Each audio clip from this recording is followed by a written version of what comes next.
All right, let's dive right in. Today, we are tackling one of the most fundamental questions a business has to answer.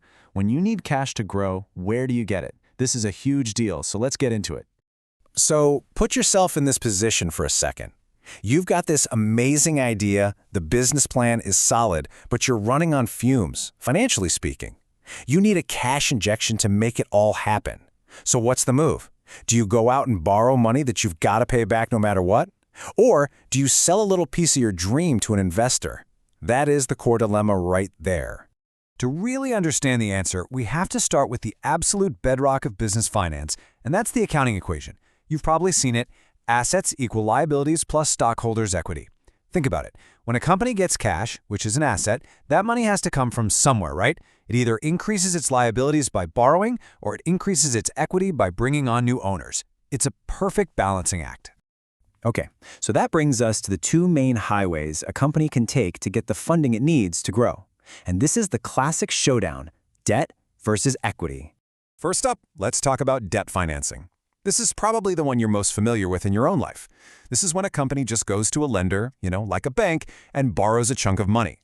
Now, the absolutely crucial thing to remember here is that this creates a liability on the books. It's a formal IOU that has to be repaid. The easiest way to wrap your head around this is to think of it just like a mortgage on a house. You get all this cash up front to buy what you need, but in return, you are locked into a very strict repayment schedule. You got to make those payments, principal and interest. And if you miss them, well, you're in hot water. All right, so what's the other path? That would be equity financing. Now, instead of borrowing, the company decides to sell off little pieces of itself. We call them shares of stock to investors. In exchange for their cash, those investors literally become part owners. And here's the kicker. This money isn't a loan. There is zero obligation to pay it back. Now, this is where it gets really interesting, because when you go down the equity path, something fundamental changes with ownership. When you sell equity, you're basically carving up the company pie and handing out slices to new people. Let's actually see what that looks like. So in the beginning, maybe it's just the founders. They own the entire company, the whole pie, 100% of it. They have total and complete control. But after a round of equity financing, look what happens. The entire pie gets bigger, right? The company is worth more thanks to that new cash. But the founders' personal slices, they're smaller. This is what everyone calls dilution. You want a smaller percentage, but, and this is a big but, it's a percentage of a much more valuable company that now has the fuel it needs to really take off. And that right there perfectly sums up the central trade-off here. It really boils down to this constant tug of war between keeping control and taking on a fixed, have-to-pay-it-back obligation. Okay, let's really break this down side by side. With debt, you keep all of your ownership, all of the control. But you have that legal obligation to pay the money back, which definitely increases the risk of bankruptcy if things go south.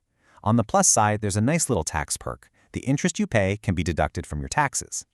Now with equity, you give up some ownership, some control. But hey, there's no repayment plan. The investors are in it with you, sharing the risk. If the company goes under, they lose their money too. The downside, any dividends you pay out to those new owners, not tax deductible. And this gets to a really crucial point. The people who buy the equity, the common stockholders, they are the ultimate risk takers in the business.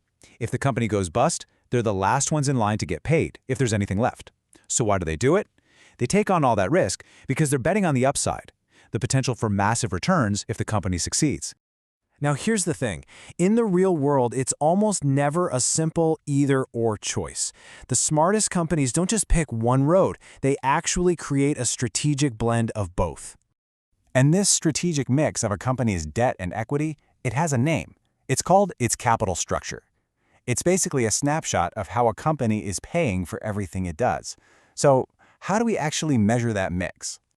Well, the most common tool for this is the debt-to-equity ratio. It's a really simple but incredibly powerful formula. You just take a company's total liabilities and divide them by its total stockholders' equity.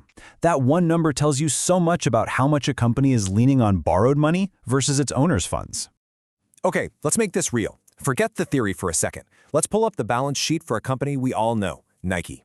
So to get our ratio, we just need two numbers. First, total liabilities. For Nike, that's over $23 billion.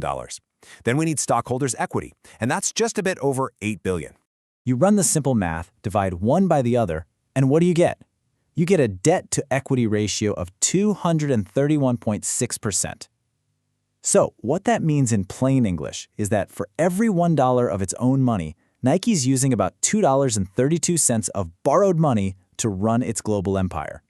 So what does a high ratio like that actually tell us? It means Nike is using a lot of debt, a lot of leverage to finance its growth. Now, this can be awesome for shareholders because it can seriously amplify their returns. But, of course, it also adds more risk. So why do it? Well, for a huge, stable company like Nike that has very predictable cash flow, using debt can be a super smart, tax-efficient way to grow without having to give up any more ownership. And that kind of brings us to our final thought here. The next time you're looking at a company, don't just look at their cool products. Dig into their balance sheet and ask yourself, what story is its capital structure telling you? What is it saying about their strategy, their appetite for risk, and really, their vision for the future?